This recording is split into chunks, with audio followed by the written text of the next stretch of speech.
Assalamu alaikum wa rahmatullahi wa barakatuh. How's everyone this afternoon? Alhamdulillah. My name is Saadia Z Yunus. I'm a licensed marriage and family therapist. I'm based on Long Island, New York. So I offer individual, couple, and family therapy. And I do it online as well, but I'm licensed in New York, so I offer it only to people in the state of New York. I do offer coaching to everyone nationwide. Alhamdulillah as well, I'm a certified clinical trauma professional. So I've done a lot of research and study and training in the area of trauma and how a lot of mental illness and mental issues are based in or rooted in trauma, traumatic experiences. I did put my business cards on the back tables, so feel free to grab them. I have my email and my phone number there, so you can reach out to me if you have any questions. A lot of times with these sessions, we don't get to Q&A, so you can definitely...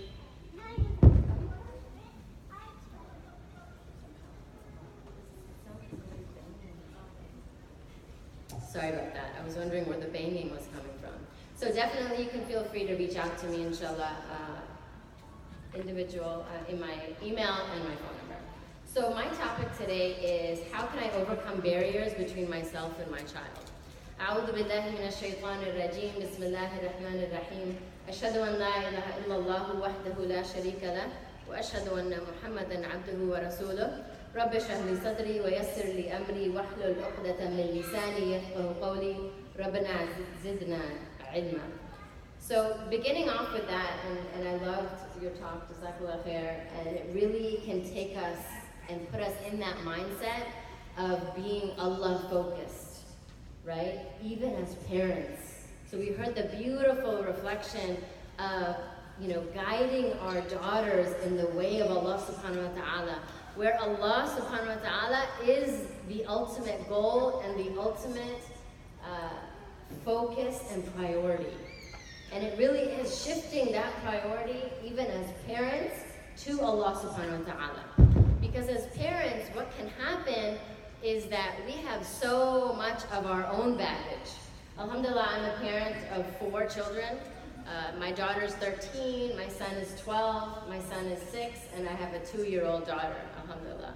So speaking from a professional background as well as a personal background, I like to put that out there as well. And subhanAllah, as parents, we have so much of our own baggage. We have so much of what's going on in our minds that we oftentimes impose that onto our children, and we have expectations of them, we have hopes and dreams and wishes for them. We often parent from a place of fear, and I tell parents so often, parent from a place of love instead of from a place of fear. So many parents who come into my office, and there's this extreme punishment or consequence or something that's just not working for their child, right? I ask them, and they're like, I'm afraid something's going to happen. They're going to make the wrong choice. They're going to make the wrong decision. And I ask them, how would things look differently if you parented from a place of love instead of a place of fear? And it really gets parents to reflect. And I try myself, and I'll notice when I'm parenting from a place of fear. And it tends to be a bit more controlling, and maybe yelling will come out, and then it's about where I have to take a step back and realize, wait a minute, this isn't working. And giving more love and love and love to the children. So as a family therapist, I've been trained in systems theory, right? Where we work with more than one person in the room. And so when I'm working with even an individual, I'm seeing the systems that they're connected to. And the specific field of LMFT, or marriage and family therapy, relates so much to Islam in the sense that we all are connected to each other, right? And we have to keep that in mind when we're interacting. Okay, so I want to give you a little bit of a picture. When we speak to our children, we think it's a one-way thing, right? Or we're expecting them to act a certain way. Why aren't you listening to me? Why did you do that? how could you do this? And it's haram, and it's disobedient to Allah, and I told you to do this, and you did this. What we don't realize, oftentimes, is the impact of the way that we're speaking to our children. The way that we're speaking to them, our body language, our tone. It's not just the message that gets across, right? It's more importantly, what they hear is the body language and the tone of how we're saying it. So what it is it's not one person affecting this person. It's a circle that we're affecting each other. And so to be truly forward-thinking and Allah-focused parents, it's to be able to see our parenting from like a bird's eye view. What is my tone? What is the effect of my tone on my child right now? Recognizing their body language, recognizing their face. I see it in the therapy room, and parents don't realize it often. The child is cowering in their seat, or having a visibly uncomfortable face, and I point that out. I ask the parent, let me just stop you for a second. Can you look at your child right now and pay attention to their body language? And the parent just stops and they look and they're like, oh, yeah.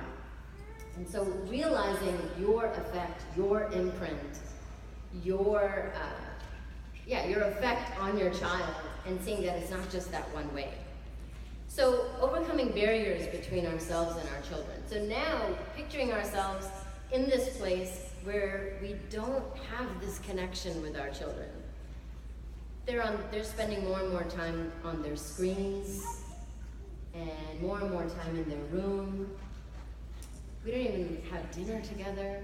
We don't even talk about really deep things. I don't even know what they like anymore. And this happens, but it's for us not to wait for that. And when it does, not to be hopeless. To take a step back, to realize, okay, this is what's going on, and I'm gonna make a change. I'm gonna do something different. And it takes that Allah-focused parenting, because we know that nothing is impossible for Allah subhanahu wa ta'ala. Even if you're in the most dire of situations, you feel like you've lost your child. Maybe they're a teen and they're dating, they're into drugs, they've just gone so far off. And you start to feel hopeless as a parent.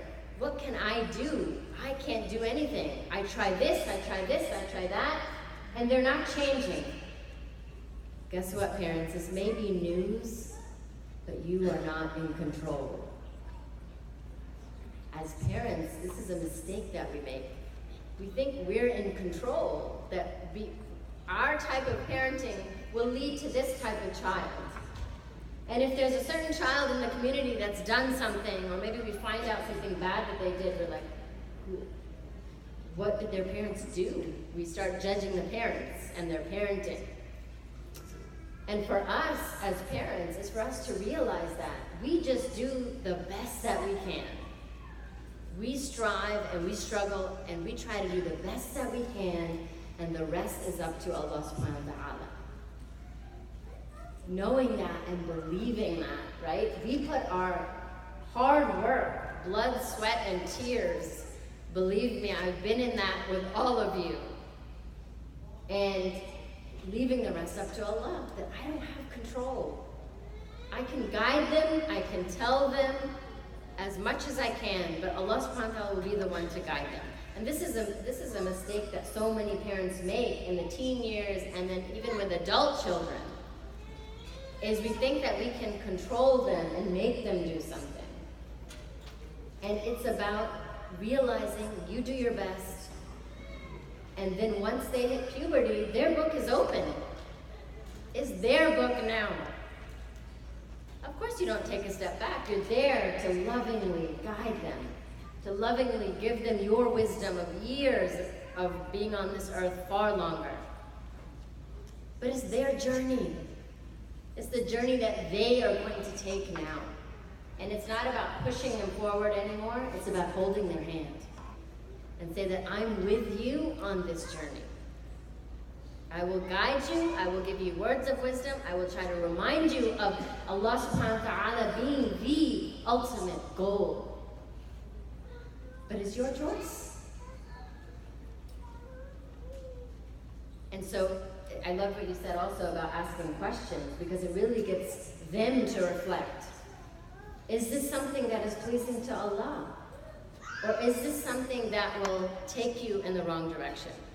I try to have this conversation with my teens, even with my daughter the other day. She was telling me about something that was going on in school, peer pressure, some difficulty. And so I asked her, is this who you are? Is this who you want to be? Is this putting Allah first? So we get them to reflect and them to come up with the answer. Because as parents, we have like 10 minutes with our kids, and we fill those 10 minutes with as many ahadith and ayat that we can fit in there. It's like, I've only got this window, their iPad died or something, and now they're charging it. I've got 5 minutes. I've got to say as many ahadith and ayat and stories and lectures as I can fill into their minds. And so we tend to talk more than we listen. And it takes a lot more listening, especially in their older years. I didn't even look at my notes yet. So here are a few tips, okay? A few tips on how to get your relationship to something better with your children. Number one is connection. Connection with your child is the most important thing. I've had parents who come to me, or they call me, or they tell me, my child just did this horrible thing, this completely haram thing. I'm going to take away their iPad and take away their phone and ship them off to another country. And I'm going to do all this. And I tell them, take a step back and think about what this will do to your connection with them. Because your connection with them is the most important thing.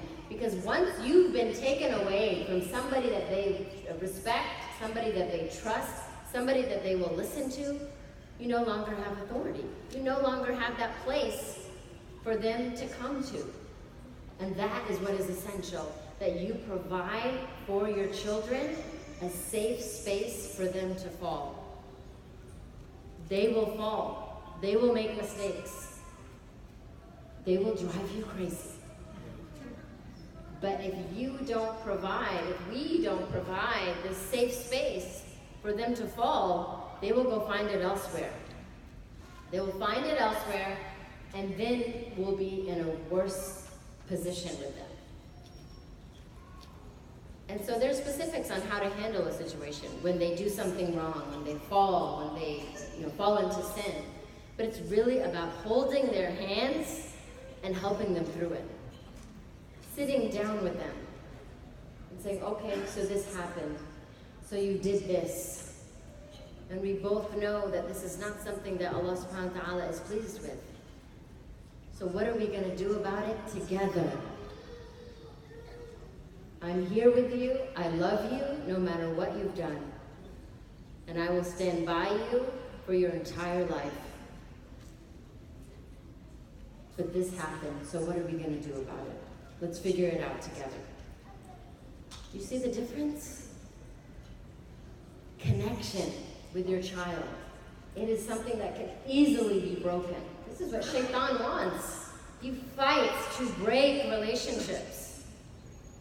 It breaks my heart when a family has cut another family member off. Or they wanted to marry this guy, or they wanted to marry this girl, and I didn't approve, so I cut off the relationship. Did they make a right choice? No. But is that worth breaking the connection with them? You can say as parents, I don't approve of what you've done, but I'll love you through it all. So the connection with them. National Institute of Child Health and Human Development, they did a longitudinal study with 90,000 adolescents across the country. Longitudinal, so this is over a long period of years with 90,000 adolescents. What did they come up with? This is extremely important. They came up with that the connectedness to their parents and a sense of connection to the school that they attended, that made them least likely to engage in risky behavior. That's a lot of kids that they talked to and studied, and their connection to their parents, they were less likely to engage in risky behavior. That's huge. So we can tell them not to engage in this stuff.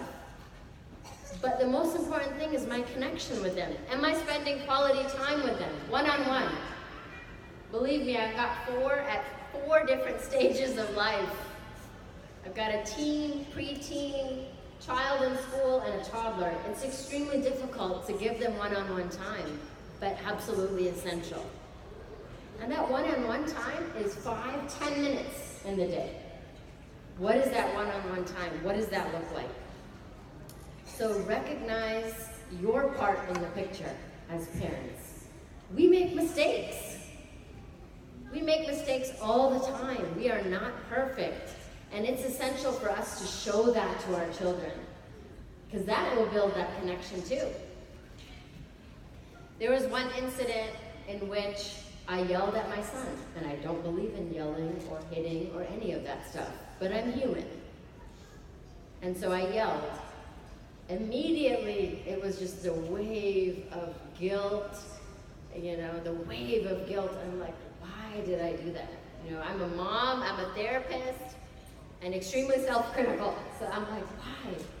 But then I told myself, okay, I'm human, I make mistakes, and I went to my son to repair. And that is the key. Repair. The relationship won't ever be broken, inshallah, as long as we're working to repair. I went to my son, and he's 12, mashallah, so he's almost getting as tall as me. So I put my arms on his shoulder, eye to eye. So even if your child is 2, you're gonna bend down and be eye to eye. And I told him, I said, I'm sorry. I should not have yelled at you. Yelling is not acceptable and it's wrong. And I made a huge mistake. But I'm human. And that's what we do. We make mistakes, and when we do, we apologize. And we make up for them. And alhamdulillah, it was a chance, it was an opportunity. I could have ignored it and been like, oh well, he's a kid, it probably didn't affect him. He probably doesn't even remember, right? A lot of parents will tell me this. Like, I say, what did you do after that? Did you speak to your kid? Did you make up for it? Even when husband and wife are yelling at each other or arguing or fighting, and that's a whole nother talk of mine on YouTube if you're interested, on the effect of marital discord on children. So even an eye rolling has an effect on the children. So it's about talking to them afterwards. We had a fight, we're human, we make mistakes, but we still love each other. So that repair afterwards is so essential. And so this thing about screens, again, that's a whole nother topic. But parents are like, what do? I can't get them away from the screens. I can't get them out of their rooms. They're constantly on video games. If there's something that you're having trouble with your parenting, and you don't know what to do, a great place to turn is therapy. Therapy is not just for people who have a specific diagnosis or mental illness or severe issues. It's for absolutely everybody and anybody. And it's a great place to go for parents because you get parent coaching. You get to see what you're doing that you're not even realizing that you're doing. A professional eye will look in and tell you, maybe you can try this or do this. We gotta be more open to reaching out for help or reaching out to make our parenting better. I go to therapy myself. I've been going for years. And alhamdulillah, it's helped me personally on such an amazing level I can't even explain to you. But it's helped me so much with my self-growth. But I think my therapist hears a lot about my parenting in the sense of like, I did this today, or what can I do with my son, or what can I get so much feedback, tips, insight that I didn't even see. And so that's a great place for us to go to build better skills in parenting and to help us with specific issues that are going on with our kids. So if you can't get screens away from your kids, try to get help on how to do that, because you can do that, and it's necessary that you do that. Because it's a huge barrier, not only between parent and child, but between husbands and wives. It's really about turning it off for a full day. Turning it off when you're with your loved ones and when you're with your family members. It's not fair to the people around you when you're in their presence and you're on a screen. It's not fair to the people who love you for you to make that more important than them. And our children, there's been lots of studies, I had it written down in my other talk last year, I think, but it was really about children. They'll be less likely to approach you when you're on your screen. So that was a chance lost. They have something so difficult to say, they've built up the courage, they're like, I'm finally gonna talk to my parents about this. I don't know if I can do it. They walk in, dad's on his laptop, mom's on her phone. And all of a sudden, it's like, never mind, forget it. They turn around and they won't even approach you because that screen is a barrier. We expect them to be like, oh, excuse me, mom, and a lot of little kids do. They'll say mom 100 times that you don't even want to hear mom anymore. But older ones, it's really a barrier. Even younger ones, the study was even with 6-year-olds, that they'll be less likely to approach you when you're on a screen. So what does it do to marriages? And that's my next topic, inshallah, in the same room. What is the barrier? What is the thing that it does to marriages? So I have just 3 points. The second one is proactive instead of reactive parenting. Be proactive instead of reactive. What is being proactive?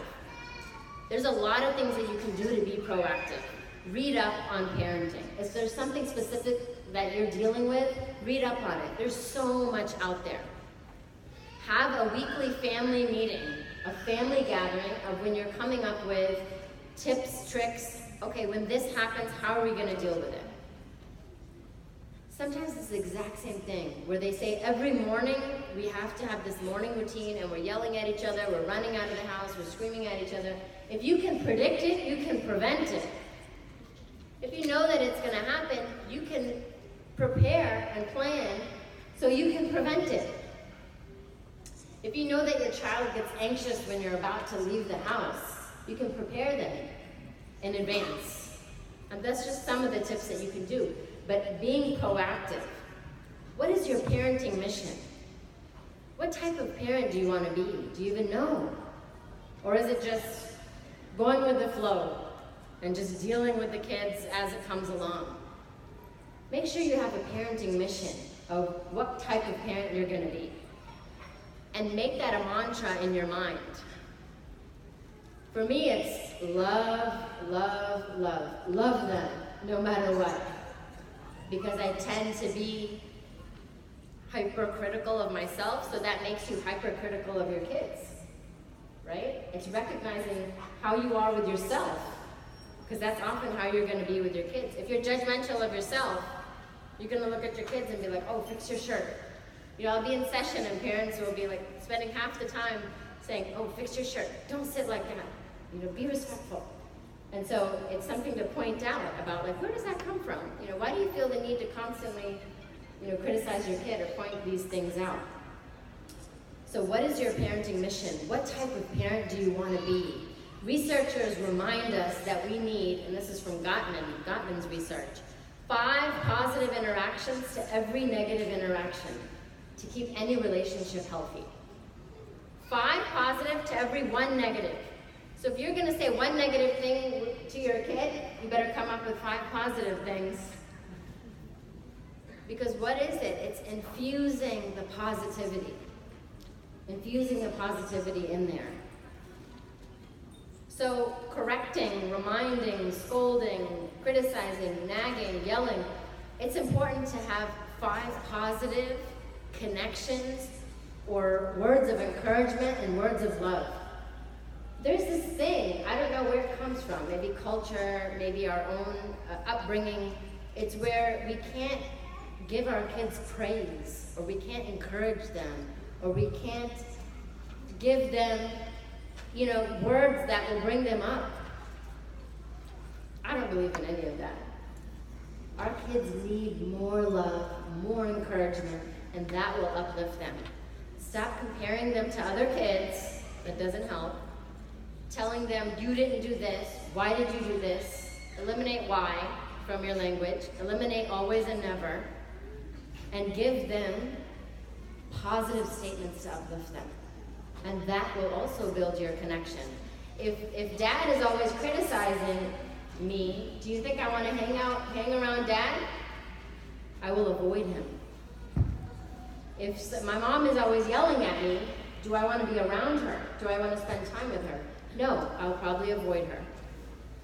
So again, what if my kid is acting a certain way and it's negative, or I don't like it, or I want to change it? What am I doing to elicit that reaction? What am I doing? What am I saying to bring on that reaction from them? Self-reflection. We're the adults. What am I doing that's messing things up? It's not about self-blame, but it's about working harder as parents. And I just have 2 minutes, so the last point is fostering resilience in kids. And this is letting go of the need to control, and letting go of seeing them as a reflection of our parenting. That's not how it works. Evidence from half a century of work on resilience has a major finding. That resilience, that ability to get through anything, that ability to be strong, the ability to succeed and to get past life difficulties, that's resilience. And what does the study say? Resilience rests on relationships. Resilience depends on relationships. A sense of belonging, feeling a positive connection, strong, supportive relationships. This is critical for achieving and sustaining resilient adaptation. So for us as parents, how do we create that safe space? How do we empathize with them? How do we hear them and listen to them and acknowledge them and love them through it all, no matter what they do, no matter what mistakes they make, no matter how many times they disobey us, no matter what they do, what age they are, whether it's 2 or 20, how do we love them so unconditionally that they thrive? That they thrive not only in their relationship with us as parents, but in the world and in their journey in this life, because it's not easy, it's a struggle. And if we as parents are going to make it more difficult, we don't want to do that. We want to make it a place where they feel safe enough to open up to us, to come to us, to thrive in all the difficulties that they're going to face. So inshallah, I hope that was a setting stage for all of us as parents to do more research, to learn more, to go to therapy, to get more help on our parenting. Because this is just a dot. It's for us to go and do the work in our lives. And we ask Allah subhanahu wa ta'ala to help us as parents to do that, to be successful, to be the parents that He is pleased with, and to guide our children to Sirat al-Mustaqim, and to make them be of the righteous and in paradise with the Rasul sallallahu alayhi wa sallam. Jazakallah khairan, subhanaka Allahumma bihamdik, nashhadu an la ilaha illa anta, astaghfiruka wa natubu ilayk. Again, my cards are on the back table, so you can contact me for anything, inshallah. Assalamu alaikum wa rahmatullahi wa barakatuh.